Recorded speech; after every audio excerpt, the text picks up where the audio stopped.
কাবা শরীফের পাশেই রয়েছে জাহেলিয়াত কবরস্থান। 1400 বছরের পুরানো এই কবরস্থান একটি অন্ধকার যুগকে প্রতিনিধিত্ব করছে।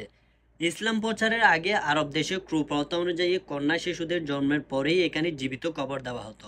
এইটা এমন একটা কবরস্থান যেখানে জিন্দা মেয়ে শিশুদের কবর দেওয়া হতো। আজকে এই কবরস্থান সম্পর্কে কিছু তথ্য তুলে ধরার চেষ্টা করব। আসসালামু আলাইকুম, সবাই কেমন আছেন? আশা করি সবাই ভালো আছেন, সুস্থ আছেন। দেশের বাইরে আমাদের ভিডিওটি যেখান থেকে দেখছেন সবাইকে আমাদের পক্ষ থেকে আন্তরিক শুভেচ্ছা ও অভিনন্দন। তো আজকে আমরা আপনাদেরকে যে ভিডিওটি দেখাবো, আইয়ামে জাহিলিয়াতের যুগে ছোট ছোট মেয়ে শিশু বাচ্চাকে, কন্যা সন্তানকে জীবিত কবর দেওয়া হতো। সেই জায়গাটা আমরা আপনাদেরকে পরিদর্শন করে দেখাবো। সেই স্থানটি হচ্ছে কাবা শরীফের উত্তর পশ্চিম পাশে ওই জায়গাটাতে আমরা আজকে যাচ্ছি। আমরা আজকে আপনাদেরকে দেখাবো। বর্তমান আমরা আছি কাবা শরীফের কলক টাওয়ারের নিচে। তো আমরা এখন দারুত তৌহিদ দিয়ে যে দেখতে পাচ্ছেন আপনারা, এটা হচ্ছে দারুত তৌহিদ দিয়ে সোজা আমরা ওই জায়গাতে চলে যাব। আপনাদেরকে ওই স্থানটা আমরা ভিডিওর মাধ্যমে তুলে ধরার চেষ্টা করব। ভিডিওটি আপনারা শুরু থেকে শেষ পর্যন্ত দেখতে থাকুন। তো আমার সাথে আজকে আছে আমার প্রিয় বাগিনা মোহাম্মদ ইরফান। তো আমরা এখন চলে আসছি আইয়ামে জাহিলিয়াত যুগে কন্যাদেরকে কন্যা সন্তান বলে জীবিত দাফন করে দিত, ওই জায়গায় আমরা চলে আসছি। আপনাদেরকে এখন দেখাবো। আমরা ওই দিক দিয়ে প্রবেশ করতে পারেন, চাইলে ওই দিক দিয়ে রাস্তা যেতে পারেন। এখানে একটা গেট দেখা যাচ্ছে, গেটটা এখন খোলা পাইছি। তো আমরা গেটের ভিতর দিয়ে যাচ্ছি, একটু সামনেই আমাদের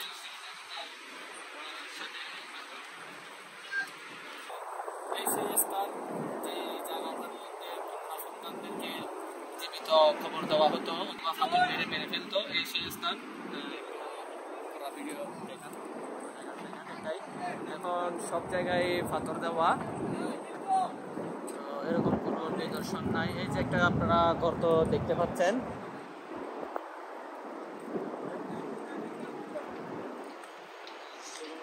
আয়ামে জাহেলিয়াতের ইতিহাস খুললে দেখা যায় নারীরা সমাজে অবহেলিত ছিল। সেই সময় নারীদেরকে জিন্দা কবর দেওয়া হতো। সাহাবী দাহিয়াতুল কালবি নিজ হাতে নিজের মেয়েকে জিন্দা কবর দিয়েছেন।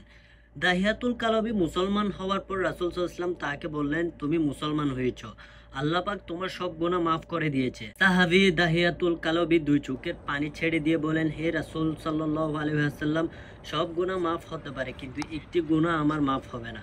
রাসূল সাল্লাল্লাহু আলাইহি ওয়াসাল্লাম বলেন, তুমি কি মারাত্মক পাপ করেছো? এবার সাহাবী দাহিয়াতুল কালবি রোদন করে কাঁদতেছেন, ঝর্ণার মতো গাল বেয়ে বেয়ে পানি পড়ে যাচ্ছে।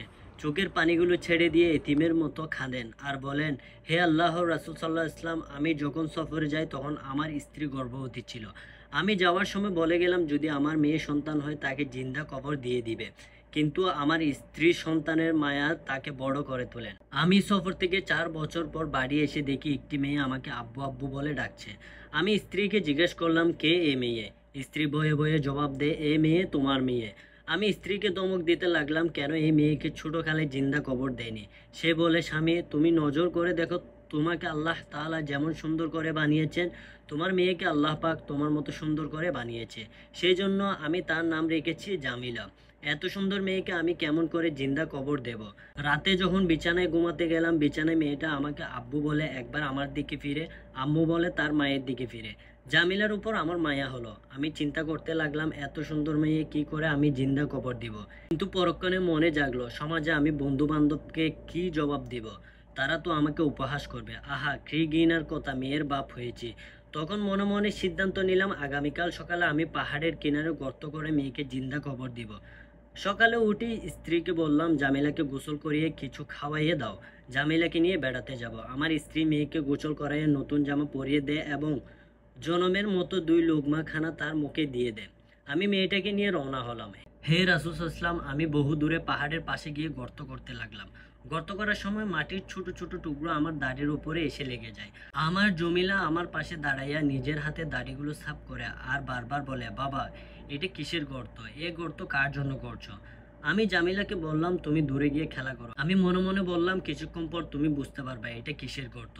গর্ত যখন হয়ে গেল আমি ডাকলাম, জামিলা দেখে যাই গর্তের ভিতর কি যেন দেখা যায়। মেয়েটি আমাকে আব্বু আব্বু বলে দূর থেকে দূরে গর্তের পাশে আব্বু কই, গর্তের ভিতর কিছু দেখা যায় না। হে রাসূল সাল্লাল্লাহু আলাইহি, আমি নিষ্ঠুর পিতা, আমি কত বড় নির্দয় পিতা। আমার যে একটু মায়া লাগলো না, আমি পিছন দিক দিয়ে জামিলাকে ধাক্কা মেরে গর্তের ভিতর ফেলে দিলাম।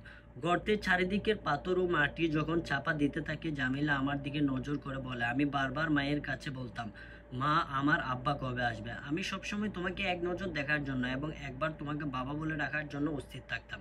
বাবা, তুমি এইভাবে আমাকে মেরে ফেলো না, মা শুনলে সহ্য করতে পারবে না, আমাকে ছেড়ে দাও। কোনোদিন আর আমি তোমাকে বাবা বলে ডাকবো না, কোনোদিন তোমাকে আমার চেহারা দেখাবো না, আমাকে প্রাণে মেরো না। জামিলা গর্ত থেকে হাত দুটো উঁচু করে কত চিৎকার করে কাঁদলো আর বলল, বাবা তোমার মতো নিষ্ঠুর পিতা এই দুনিয়াতে নাই। আমি কোনো কথা না বলেই শুনে মাটি চাপা দিয়ে চলে আসি। হে আল্লাহর রাসূল, আল্লাহ সব গুনাহ মাফ করলেও এই গুনাহ মাফ করবেন না।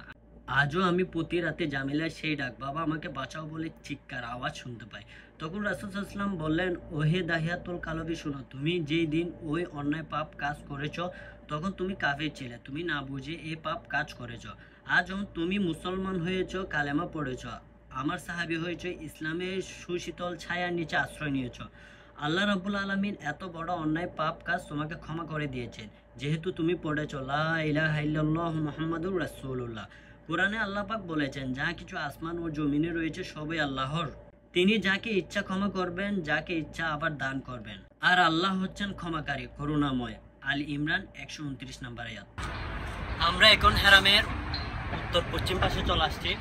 এইটাই ছিল যে এখানের মধ্যে ছোট ছোট মেয়েদেরকে জন্মগ্রহণের পর আদম যুগে কবর দেওয়া হতো। এখানে কবরগুলোতে তেমন কোনো নির্দেশনা নেই, কিন্তু কিছু পাথর দ্বারা আবৃত করা আছে, যেগুলো আপনাদেরকে দেখানোর চেষ্টা করতেছি। ছোট মেয়েদের জিন্দা কবর দেওয়া নিয়ে দাহিয়াতুল কালবি একটি ঘটনা আছে, যে ঘটনাটি আপনাদের সবার মাঝে আমি তুলে ধরছি। আজকের ভিডিও এই পর্যন্তই, দেখা হবে পরবর্তী কোনো ভিডিওতে। সবাই ভালো থাকবেন, সুস্থ থাকবেন। আসসালামু আলাইকুম।